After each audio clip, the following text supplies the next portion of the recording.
يا مساء الخير اخواتي. النهارده طلب مني 2 قهوه فرنساوي. تعالوا كده بنعملهم مع بعض. اول حاجه هنحط في معيار كوبايتين من اللبن.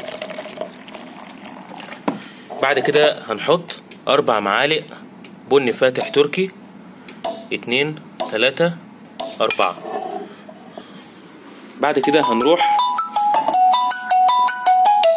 هنديها بقى كده تسخين على البخار. طبعا البيت مش هيكون في بخار، فهنسخنه على البوتاجاز على نار هاديه خالص.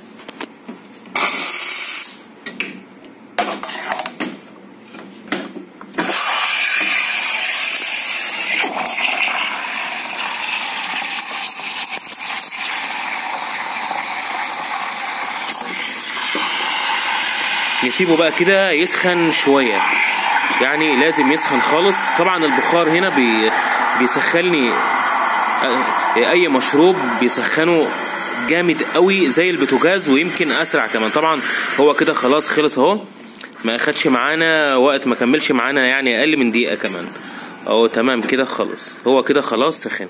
حلو قوي، حاجه كده يعني عظمه. قهوه فرنساوي. طبعا الفرنساوي بتبقى باللبن، بتبقى مستحب اللي هو يتعمل بالقهوه الفرنساوي اللي هو البن الفاتح التركي. طبعا بيبقى فيها فليفرات كتير، يعني قهوه فرنساوي بكذا فليفر، منه البندق والكراميل والفانيليا والشوكولاته. بس اللي طلب مني دلوقتي قهوه فرنساوي بن فاتح ساده خالص. نسيبه بقى كده يركز شويه.